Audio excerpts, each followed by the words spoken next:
ഇക്കഴിഞ്ഞ LDF സർക്കാരിന്റെ പ്രത്യേകിച്ച് മുഖ്യമന്ത്രിയായിരുന്ന പിണറായി വിജയന്റെ സ്വപ്ന പദ്ധതിയായിരുന്നു വയനാട് ഇരട്ട തുരങ്കപാത. അതിനെ തെരഞ്ഞെടുപ്പിനായി പോലും ഉപയോഗിച്ചു പിണറായിയും CPM-ഉം. തെരഞ്ഞെടുപ്പിന് തൊട്ടുമുമ്പ് വോട്ട് തട്ടാനായി മാർച്ച് മാസത്തിൽ പാറപൊട്ടിക്കൽ ഉദ്ഘാടനം നടത്തി പിണറായി. അത് പദ്ധതിയുമായി ബന്ധപ്പെട്ട മൂന്നാമത്തെ ഉദ്ഘാടനമായിരുന്നു എന്നതിൽ നിന്ന് തന്നെ അതിലെ രാഷ്ട്രീയ മുതലെടുപ്പ് മനസ്സിലാക്കാം. പദ്ധതി എങ്ങനെയും നടപ്പിലാക്കണമെന്ന കടുംപിടുത്തത്തിലായിരുന്നു LDF സർക്കാർ. പദ്ധതിക്ക് കേന്ദ്രാനുമതി വാങ്ങിയെടുക്കാൻ തെറ്റായ റിപ്പോർട്ട് പോലും നൽകി എന്നതാണ് പുറത്തുവരുന്ന വിവരങ്ങൾ.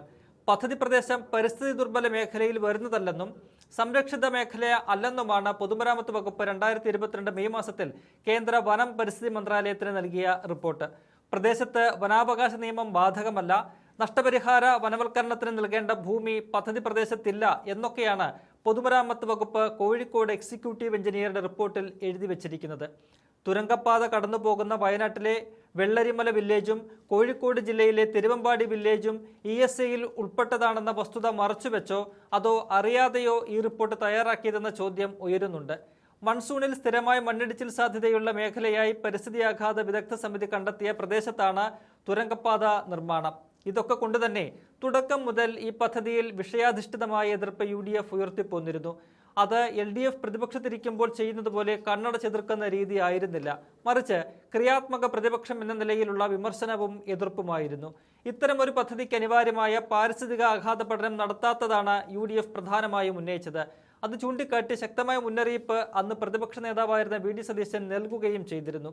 പശ്ചിമഘട്ട മലനിരകളെ പ്രതികൂലമായി ബാധിക്കുന്ന നിർമ്മാണങ്ങൾ അപകടം ക്ഷണിച്ചു വരുത്തുമെന്നാണ് സതീശൻ അത് പറഞ്ഞത്.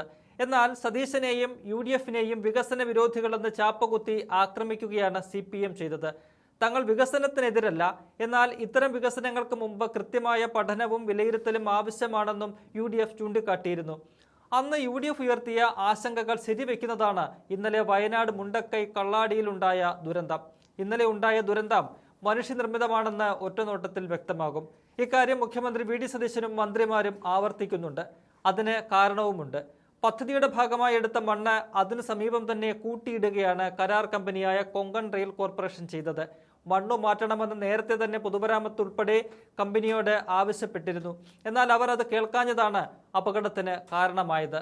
മുന്നറിയിപ്പിൽ മാത്രം സർക്കാരിന്റെ ഉത്തരവാദിത്തം ഒതുങ്ങി എന്ന ആക്ഷേപവും ഉയരുന്നുണ്ട്. കാരണം കൂട്ടിയിട്ടിരിക്കുന്ന മണ്ണ് എങ്ങോട്ട് മാറ്റണമെന്ന് കമ്പനി ആശങ്ക രേഖപ്പെടുത്തിയെന്ന് ഉദ്യോഗസ്ഥർ തന്നെ പറയുന്നു. ഇക്കാര്യത്തിൽ പക്ഷേ സർക്കാരിന്റെ ഭാഗത്തു നിന്ന് ക്രിയാത്മകമായ നടപടികളൊന്നും ഉണ്ടായില്ല. ടൺ കണക്കിന് മണ്ണ് വെറും ടാർപ്പാളിൻ കൊണ്ട് മൂടിയിട്ടിരിക്കുകയായിരുന്നു.